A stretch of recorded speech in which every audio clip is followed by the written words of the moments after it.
Si Susan Lee Vaughan ay ipinanganak noong 1971, ang bunso sa 3 mga anak. Siya ay 19 na taong gulang pa lamang nang makilala niya si David Smith. Si Susan at David ay magkasamang nagtatrabaho sa isang grocery store sa Union. Naging stalker si David at si Susan naman ay isang cashier. At nagkausap lang sila sa trabaho at nag-enjoy sa isa't isa. Pareho silang gustong lumabas at nag-e-enjoy sa parehong mga bagay tulad ng amusement park o makinig sa parehong musika at pagkatapos ay nagsimulang mag-date. Sila ay umiibig. At noong ika-15 ng Marso, 1991, ikinasal sila. Nang sumunod na Oktubre, ang kanilang unang anak na lalaki na si Michael ay ipinanganak, ngunit ang kasal ay patungo sa gulo. Pareho silang meron mga usapin. Naghiwalay sila, nagkabalikan, tapos may isa pang anak na tinatawag nilang Alex. Sa kalagitnaan ng 1994, ang kanilang kasal ay nasa krisis at si Susan. Mga file para sa diborsyo. Pagkatapos ay isang 911 na tawag ang natanggap mula sa bahay na ito pagkalipas ng 9 PM noong Martes, ika-25 ng Oktubre. Isang araw, sinabi ni Susan na ang kanyang sasakyan ay ninakaw at ang kanyang mga anak ay dinukot. Sa loob ng 9 na araw, sina Susan at David ay nasa headline ng balita sa buong Amerika. Nakikiusap para sa ligtas na pagbabalik ng kanilang mga anak. Lumalabas sina Susan at David Smith ng Union, South Carolina sa lokal na TV para umapela para sa ligtas na pagbabalik ng kanilang 2 nawawalang anak.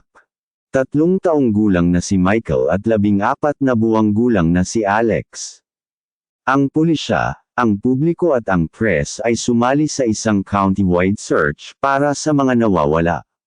Mga bata na ayon kay Susan ay dinukot ng isang carjacker.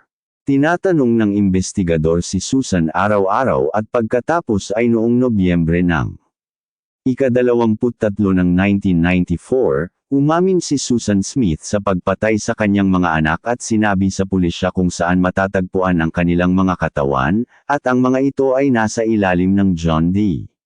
Long Lake. Dinala ni Susan Smith ang mga awtoridad sa John D.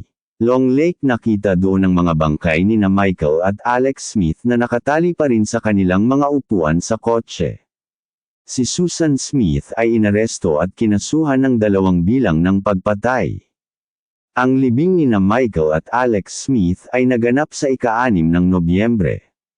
Inilibing sila sa plot ng pamilya ni David Smith sa tabi ng kanilang tiyuhin. Noong ika-16 ng Enero, 1995, dinala si Susan Smith sa Union County Courthouse para sa arraignment. Walang duda na si Susan Smith ay nagkasala. Inamin niya ang krimen. Ngunit upang makuha ang parusang kamatayan, dapat itong patunayan na ginawa ni Susan ang pagpatay na may masamang hangarin. Ang malice of forethought ay hindi nangangahulugang premeditation. Maaari lamang itong mga hulugan na siya ay may masamang espiritu o masamang hangarin sa mga individual. Ang pagliliti sa pagpatay ni Susan Smith ay nagsimula noong ika-18 ng Hulyo, 1995.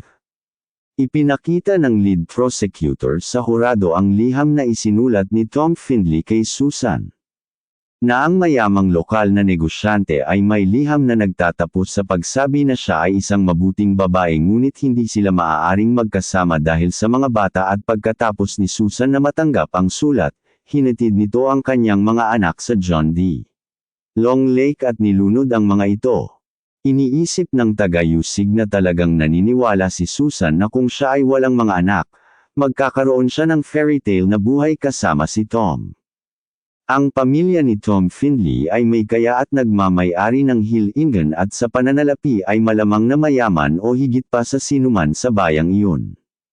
Ang abogado ni Susan ay kumuha ng isa sa mga nangungunang abogado ng anti-death penalty ng bansa, upang tulungan siya. Ginawa nila ang imahe ni Susan na mukhang hindi matatag, nagpapakamatay na babae dahil pinatay ng kanyang ama ang kanyang sarili noong si Susan ay 7 taong gulang at ang kanyang stepfather ay sexual na inabuso siya noong siya ay 16. Ang sentro sa kanilang kaso ay ang ideya na si Susan ay isang biktima, hindi isang mamamatay. Ito ay isang kwento na ipinalalabas nila sa media sa loob ng ilang buwan bago ang paglilitis. Dahil umamin si Susan sa pagpatay, ang kanyang abogado ay naiwan na lamang sa 2 paraan para makatakas si Susan sa electric chair. Umamin na hindi nagkasala dahil sa pagkabaliw o umamin ng pagkakasala at patunayan na si Susan ay pansamantalang may sakit sa pag-iisip nang malunod niya ang mga bata. Upang patunayan na si Susan ay matino at nagkaroon ng oras upang magbago ang kanyang isip at iligtas ang kanyang mga anak, ang tagayusig at ang kanyang koponan ay nireconstruct ang krimen upang malaman kung gaano katagal lumutang ang kotse, kung gaano katagal magdusa ang mga bata at ang resulta ay nagpapakita na ang kotse ay tumatagal ng 6 na minuto upang lumubog at isang sapat na oras para mapuntahan ni Susan ang mga bata at iligtas sila. Noong 3 p.m. noong ika-27 ng Hulyo, pinabalik ang hurado upang magpasya kung dapat mabuhay o mamatay si Susan Smith. Ang resulta ay hindi papatayin si Susan Smith. Hinatulan ng hukom si Susan ng habang buhay na pagkakakulong. Magiging karapat-dapat siya para sa parol sa loob ng 30 taon.